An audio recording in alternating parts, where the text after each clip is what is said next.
Shiloh had worked at the same office for years, and she had begun developing casual relationships with the people that she passed in the halls.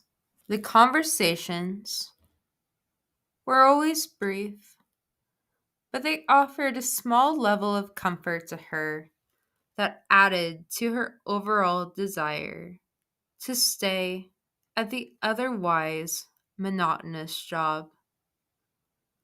Of the people that she spoke to the most, she was most friendly towards the members of the custodial staff, who she thought to be the most underpaid and the hardest workers. For them, she was overly nice and extremely sympathetic. When Tomas was assigned to the area that she worked at, she thought nothing of it at first. He was an older, quiet man that simply smiled at her when he grabbed the trash from her cubicle, and then he would leave without saying a word. Eventually, the man began speaking to her, and Shiloh was delighted. They would chat primarily about simple things: the weather, the day of the week in relation to the weekend, and general how do you do's. The conversations were short, but Shiloh could sense that he wanted to share more with her. She began opening up the conversation a bit more in order to encourage the conversation, and she would make a point to ask him about his interests, be it in movies, books, and shows, and about what he did over the weekend. Tomas never really gave her an answer. He would keep it short and would instead change the subject of the conversation to her, urging her to say more about herself and to allow him to get to know more about her. She didn't think much about it at first and assumed that he just did not like talking about himself to her, which was fine and understandable. But as weeks went by, the questions started to make her feel uneasy. Instead of asking her about television or about movies, or anything else simple for that matter, he began asking her very probing and personal questions about her relationships, who she lived with, and if she ever felt unsafe at night.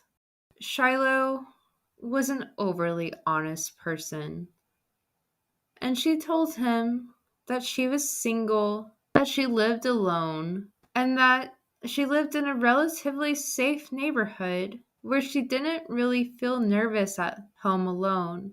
He then asked her where she lived, and she gave him an answer, but she couldn't help but to feel a bit uneasy giving him this information. He began lingering in her office for longer periods of time, and he refused to leave, even when she told him that she needed to get back to work. A male employee began to even notice how strange his behavior was, and began coming to her cubicle intentionally each time that Tomas would enter the room. Andrew, her coworker, stayed in her cubicle for as long as Tomas stayed in the area. One time he even stayed as long as an hour before Tomas finally left. They weren't sure if Tomas understood the hint being presented to him, and Shiloh began to feel a sense of paranoia and unease over the entire situation. She eventually began leaving the cubicle to go to the restroom or to get coffee around the time that Tomas would typically come around to pick up trash. Noticing this behavior, Tomas changed the time of day that he came by, and he did it with such sporadicness that it was hard for Shiloh to guarantee that she would miss him. On Valentine's Day, she came in to work to find a note scribbled on her whiteboard that read, "You will be mine, Valentine." There was no signature, but she knew it was him. She confronted him about it, but he refused to state that he had written it. A few weeks later, when she went on vacation, he texted her to see why she had left him. He asked her questions about who drove her to the airport because he knew that she didn't drive herself since the car was still in the driveway. When she didn't respond, he threatened to break into her house using her spare key that she kept hidden in her garden. Shiloh had never given him this information, and she began to freak out. She texted him back to state that he needed to leave her alone and that she'd report him to the police if her camera saw him break in.